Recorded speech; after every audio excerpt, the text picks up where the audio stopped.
Pada video kali ini, kita akan mempelajari ya bagaimana caranya melakukan filter konteks pada baris konkordansi.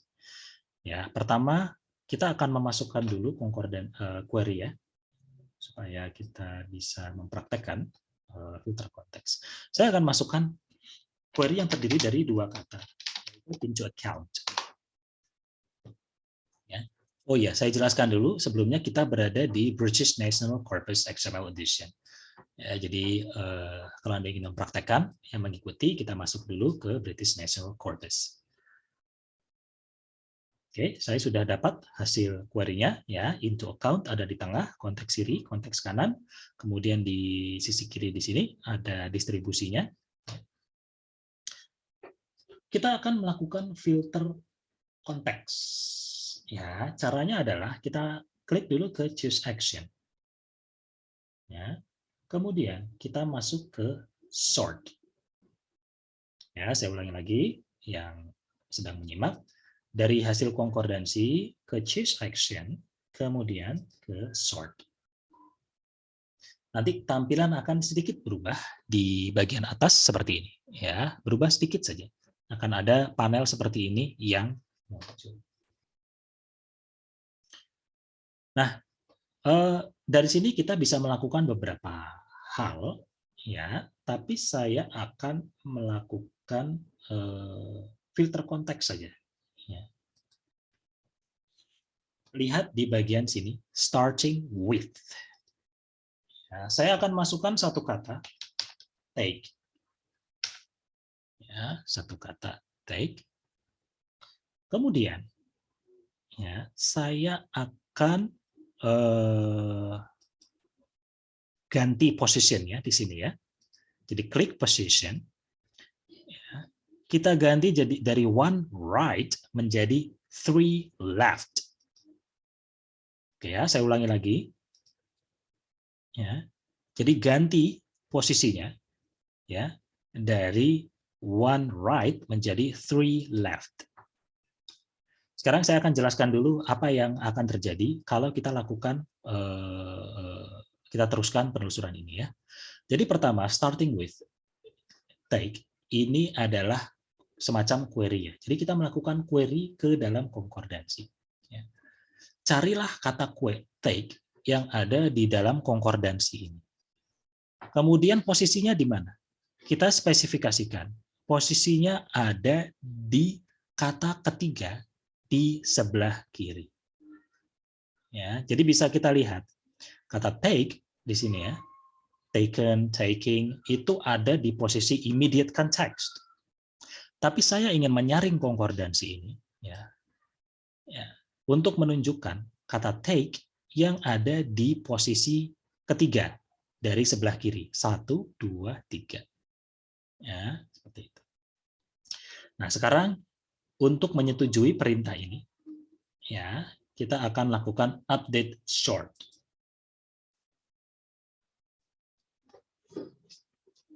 Jika kita perhatikan, kalau Anda sukses melakukannya, ya, maka tampilannya akan sedikit berubah.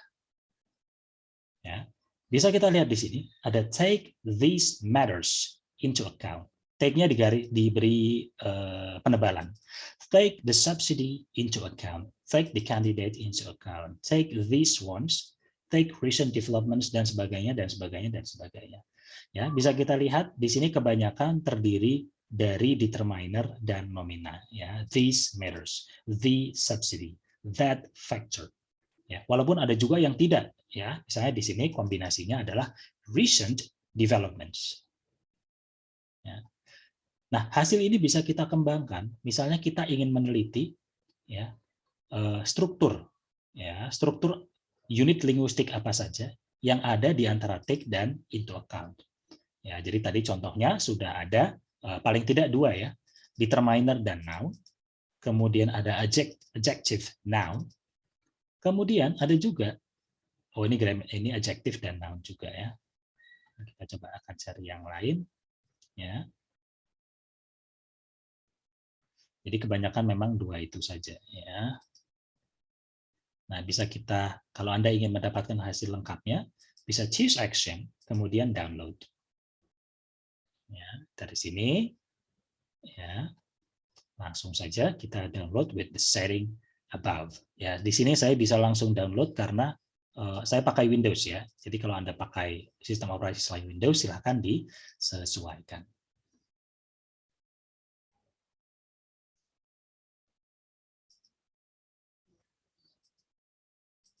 Oke, saya sudah download.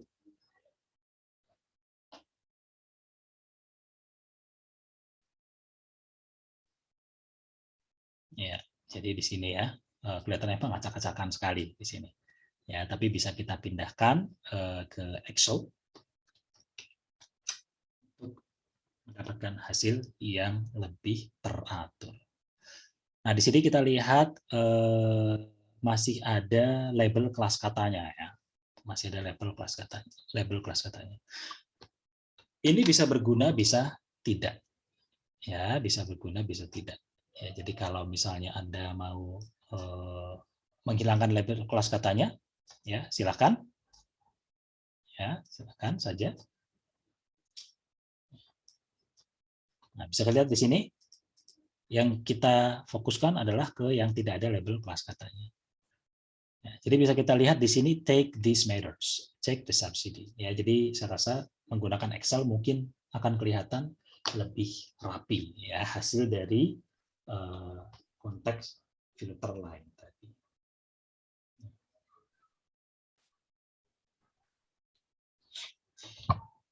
Nah, jadi kalau kita lihat lagi sekali lagi ya, kita back saja seperti ini. Konstruksi ini sebenarnya cukup unik ya. Jadi kalau bahasa Inggris itu ya, bahasa Inggris ini ya, itu kan subject, verb, object. Ya. Nah, tapi take into account ini agak unik ya. Karena setelah objek dia masih disusul into account yang sebetulnya nyambung ke take. Jadi take into account ini sebetulnya adalah phrasal verb. Ya, phrasal verb. Ya. Tapi objeknya ada di sini. Ya, dia diselipkan antara take dan into account. Ya, karena verbanya adalah take. Nah, sekarang kita akan coba query lain.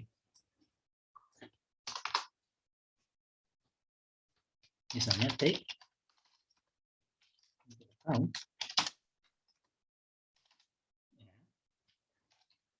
this. Saya akan coba seperti ini ya.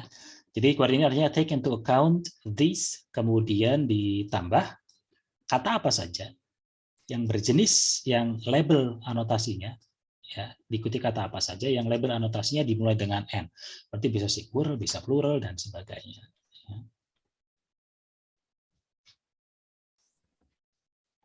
Ya, ternyata di sini ada dua. Take into account these considerations, take into account these factors. Ya. Di sini bisa kita lihat, kita bisa menggeser these factors ke posisi setelah take, this consideration ke setelah take. Dan kalimatnya sama-sama berterima secara gramatika maupun semantik. Ya, jadi penelitian ini, query-query ini bisa kita gunakan untuk menunjukkan fleksibilitas dari verb, phrasal verb take into account. Tentu saja kalau kita mau meneliti phrasal verbs yang lebih banyak, ya misalnya turn off atau turn on ya, itu juga kita bisa tambahkan ke dalam query-nya. Ya, kemudian kita bisa gunakan teknik filter konteks seperti yang saya contohkan sebelumnya. Baik, demikian tutorial kali ini. Semoga bermanfaat. Ya, kalau ada pertanyaan silahkan cantumkan di kolom di bawah. Sampai jumpa di sesi-sesi berikutnya. Terima kasih.